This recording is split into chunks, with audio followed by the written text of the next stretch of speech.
Oi pessoal, tudo bem com vocês? Meu nome é Juliana Fiorese, sejam todos bem-vindos ao meu canal e o vídeo de hoje é mais um diário de leitura do livro Os Miseráveis para o projeto de leitura conjunta que eu estou fazendo aqui no canal. Se por acaso você chegou agora e não sabe do que se trata esse projeto, eu sugiro que vá aqui na descrição do vídeo, pois lá tem um link com a playlist de todos os vídeos que já saíram do projeto, inclusive os primeiros vídeos são explicando como é que tem funcionado tudo por aqui.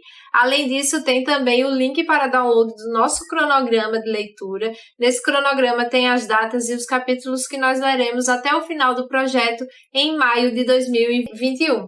Por fim, tem também um link para o nosso grupo no Telegram, onde algumas discussões estão acontecendo por lá. Então, se você não conhece ainda o projeto, sugiro que visite esses 3 links e sinta-se convidado a participar também. A leitura tem sido muito engrandecedora por aqui. Lembrando que este não é um projeto de aprofundamento nessa obra de Victor Hugo e nem tampouco são aulas sobre o livro.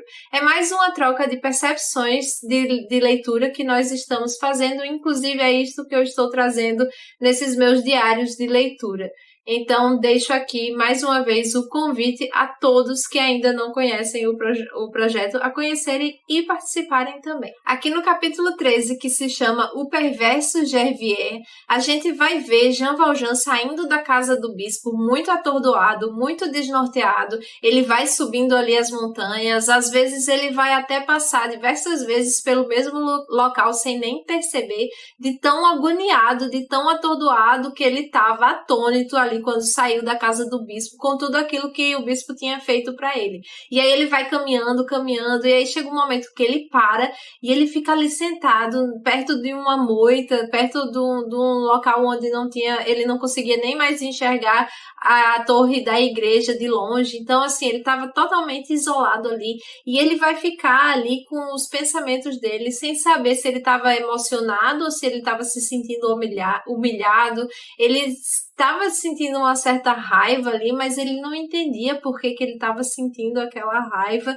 E aí ele ficou muito atordoado, porque assim, o bispo fez com ele algo que até então que ia contra aquilo que durante os 20 anos que ele ficou preso, ele estava alimentando ali dentro dele, que era aquela raiva, aquele ódio, aquela vingança. E aí chega o bispo e quebra com tudo aquilo que ele passou praticamente metade da vida pensando, né, naqueles 19 anos. E aí ele fica naquele estado meio que febril, assim, pensando sobre aquilo, meio paralisado até pela ação do bispo. E aí, enquanto ele estava ali sentado, em meio a todas essas suas tormentas aí dos pensamentos dele, ele começa a escutar uma música alegre que vinha se aproximando dele, e aí quando ele vê, é o pequeno Gervier, que é um garotinho que tá ali com o seu instrumento musical. Esses garotinhos, eles costumam andar de cidade em cidade para tocar e ganhar um dinheirinho, e ele vinha jogando uma moedinha para cima e pegando na mão, cantando, muito alegre. Ele tinha ali seus 12 anos, até que em uma dessas jogadas da moedinha de 40 soldos que ele tem, ele não consegue pegar, a moedinha cai, sai rolando e acaba chegando perto de Jean Valjean. E o que é que Jean Valjean faz?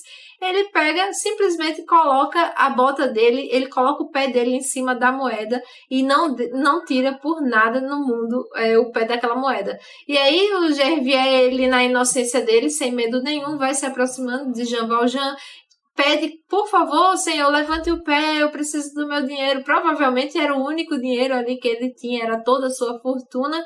E aí ele pede, Jean Valjean nem dá bolas assim para ele. Pergunta qual é o nome dele, ele responde que é Gervier, e ele fica insistindo nessa para Jean Valjean devolver a moeda para ele. Só que aí o menino, ele não consegue, o menino até pega assim na gola da blusa de Jean Valjean, e eu sei que Jean Valjean se irrita com o menino, grita, e aí o menino sai correndo, soluçando, e Jean Valjean escuta o soluço do choro do menino, assim, já se afastando, e ele fica ali parado naquela posição durante muito, muito tempo, começa a escurecer, até que ele sente um vento frio, e aí ele meio que se arrepia, ele fecha a blusa da roupa dele, e aí quando ele vai pegar o cajado dele que tá no chão, ele mexe o pé e aí ele vê o brilho da moedinha ali. E aí ele lembra de tudo que aconteceu. Quando ele vê a moeda ali no chão e ele percebe o que fez, ele fica desesperado, ele sai gritando, procurando por Gervier, ele vai para um lado, corre para o outro, tá passando ali um padre a cavalo e aí ele para esse padre e pergunta: "Você não viu um garotinho de 12 anos que se chama Gervier? Ele estava com um instrumento musical." O padre disse que não viu e aí Jean Valjean enlouquece e começa a gritar, a gritar. E aí quando ele vê que é tudo em vão, que o menino já devia estar longe, e mesmo que se tivesse perto, e se o menino tivesse escutado, ele não teria atendido Jean Valjean, porque era assim uma coisa assustadora, aquele grito de Jean Valjean, aquele desespero. Mas aí quando Jean Valjean percebe que era inútil todos os seus esforços de tentar encontrar o menino para devolver-lhe a moeda, ele simplesmente se ajoelha e ele começa a chorar. E esse foi um dos momentos decisivos, assim, para Jean Valjean perceber o que ele era realmente.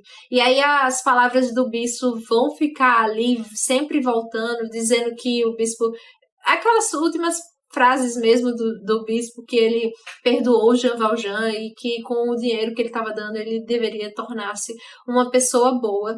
Tem até uma frase muito bonita sobre esse momento que Jean Valjean fica voltando ali nas frases que o bispo lhe disse, que diz o seguinte: sentia confusamente que o perdão daquele sacerdote fora o maior assalto e o mais forte ataque de todos os que até então sofrera.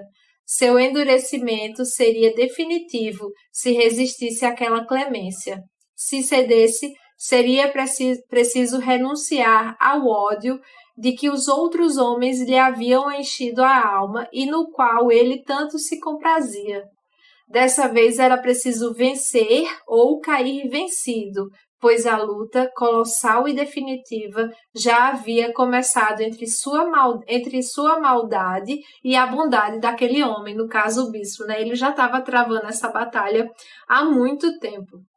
E aqui continua dizendo o seguinte: uma voz lhe dizia que, naquele instante, atravessava o momento mais solene da sua vida, não havendo mais para ele meio termo possível.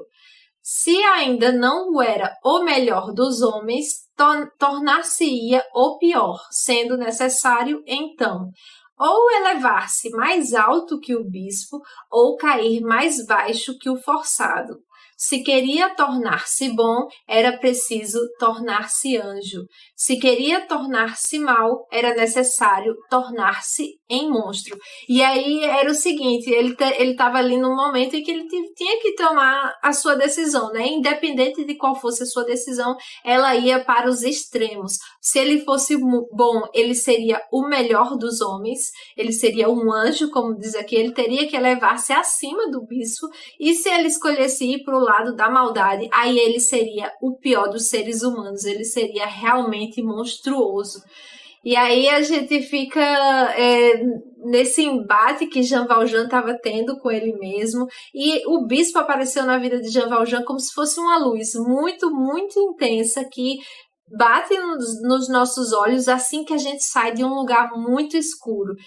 O narrador vai fazer essa comparação aqui, que o bispo foi para ele essa luz assim que ele saiu das galés, e por isso que ele ficou tão atordoado, tão atormentado com tudo que o bispo lhe fez. E aí a gente vê que Jean Valjean, depois do contato com o bispo, ele já era um outro homem. E tem até aqui um questionamento: por que ele roubou a moeda de Gervier, né? Por que ele cometeu mais esse ato criminoso logo depois do bispo ter perdoado tudo o que ele fez? E aí vai explicar aqui que é porque depois de 19 anos que Jean Valjean foi alimentando todo aquele ódio, era como se ele fosse uma fera mesmo, como se existisse uma fera dentro dele, e depois que ele passou tanto tempo alimentando esse ódio, essa fera, ele agiu como se fosse por instinto, ele nem queria, ele nem estava raciocinando ali naquela hora. Tanto é que quando ele percebe o ato que ele cometeu, ele vai ficar desesperado, porque aí a inteligência já começou a tomar o lugar da besta que ele tinha se se tornado. E aí depois que ele percebe, ele começa a chorar, e aí ele começa a entrar numa espécie de devaneio ali, começa a sofrer alucinações, e ele consegue ver ele mesmo de maneira externa. É como se ele estivesse enxergando todos aqueles anos, tudo aquilo que as Galés transformou ele, e aí ele fica espantado com o que ele está vendo ali, com o monstro que ele se tornou, e começa a ver lá no fundo uma luzinha que vai crescendo, crescendo, crescendo, e aí ele percebe que essa luz era o bispo. E aí ele fica vendo aquele homem, que era ele, Jean Valjean, coberto de tanta maldade, em contraponto com o bispo, né, que era aquela luz divina, aquela luz que brilhava muito e que ia crescendo cada vez mais, e aquele Jean Valjean monstruoso ia diminuindo até sumir, e é aí que Jean Valjean realmente muda, percebe tudo o que ele fez, e a partir de então ele quer se transformar numa pessoa melhor, né? E aí ele percebe tudo o que fez, ele começa a chorar, e aí não se sabe por quanto tempo ele ficou ali chorando, mas e o narrador vai dizer aqui, não se sabe por quanto tempo ele ficou ali chorando, não se sabe o que aconteceu desse homem, não se sabe para onde ele foi. Só que aí, quando no final do capítulo, ainda eu vou ler aqui, no final do capítulo, eu fiquei muito emocionada, eu quase ajoelhei junto aqui com esse homem que tá aqui no final. Eu não sei se isso aconteceu com vocês também, mas eu vou ler aqui, ó. Por quanto tempo terá chorado? Que fez depois? Para onde foi? Ninguém o soube. Parece ao menos certo que, naquela mesma noite, o cocheiro que a essa época fazia o trajeto até Grenoble e que chegava a Adine pelas 3 da manhã, viu, ao passar pela rua do Palácio Episcopal, um homem em atitude de prece, ajoelhado num canto da calçada diante da porta da casa de Dom Bienvenu. Vai me dizer que isso aqui não mexeu com as emoções de vocês. Quando eu terminei de ler essa frase, essa partezinha, e bom, aqui ele diz que viu-se um homem ali ajoelhado como se estivesse em posição de prece na frente da casa do bispo, mas a gente sabe, né, minha gente? Era Jean Valjean ali em agradecimento ao bispo. Não sei se é agradecimento, se pedindo perdão, ou seja, não sei, não importa, mas foi uma cena muito, muito, muito bonita, assim, que assim, eu me arrepiei inteira, eu li esse final várias e várias vezes, porque assim, foi incrível, né, gente? E a gente já começa a semana com essa finalização perfeita de capítulo, e também terminamos o livro segundo da primeira parte.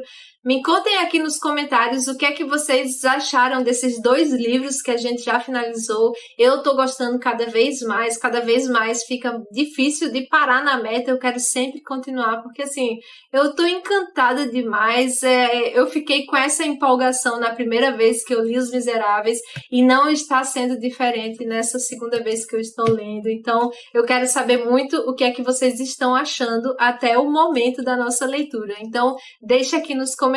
Eu vou ficar aguardando para ler o comentário de todo mundo sobre essa finalização de livro, o que vocês estão achando do projeto, enfim, quero saber tudo, me contem aqui. Aproveitando que a gente terminou de falar um pouquinho do segundo livro em que o bispo aparece, eu queria contar para vocês que aqui nesse livro, A Tentação do Impossível, de Mário Vargas Llosa, ele tem um capítulo exclusivo falando sobre o bispo Dom Bienvenu, e ele vai comentar aqui, é só um ponto que eu achei interessante, que o Monsieur Bienvenu, ele é o santo, ele é considerado o santo do livro, e ele vai exemplificar o cristianismo de Victor Hugo. Todo o cristianismo de Victor Hugo está aí ilustrado na figura do bispo.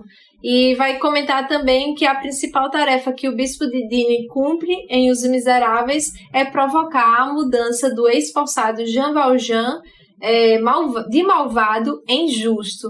E aí o bispo, ele acabou a gente viu, né, que ele acabou cumprindo o seu papel principal, que era transformar Jean Valjean do mal em um homem bom. E aí ele conseguiu e cumpriu aí a sua tarefa. Eu indico muito esse livro aqui, mas assim, ele tem muitos spoilers, então, inclusive nessa parte do bispo também tem um comentário mais na frente que poderia estragar a surpresa de quem ainda não leu Os Miseráveis. Então fica a indicação do livro, mas fica também a indicação de só lê-lo quando terminarem a leitura dos Miseráveis. E aproveitando que a gente fechou assim mais um livro que fala sobre o bispo e que fala dessa mudança de Jean Valjean de homem ruim para homem bom, eu vou deixar também aqui a música do musical de 1985 dos Miseráveis, que se chama What Have I Done, que vai ser justamente esse momento de entorpecimento, esse momento aí de devaneio que Jean Valjean fica se questionando e fica vendo tudo o que ele fez até então e que ele se depara consigo mesmo. Então, vou deixar o link da música aqui na descrição para que vocês escutem também, e isso vai elevar ainda mais a nossa leitura. É isso, pessoal. Gostaria de lembrar a vocês que os marcadores de páginas com ilustrações que eu fiz dos personagens dos Miseráveis já estão à venda na minha loja online. Eu deixei o link aqui. Como eu já mostrei aqui em outros vídeos, são diversas ilustrações. Tem Cosette, Fantine, Gavroche, Eponine, Jean Valjean. Então, são 8 opções de marcadores de páginas, todos eles com tassel, mas também temos a opção sem tassel. O que eu estou usando agora é o de Jean Valjean, afinal de contas ele apareceu recentemente, então eu tenho usado ele. Conforme os outros personagens forem aparecendo, eu vou trocando de marcador de páginas, porque eu sou dessas.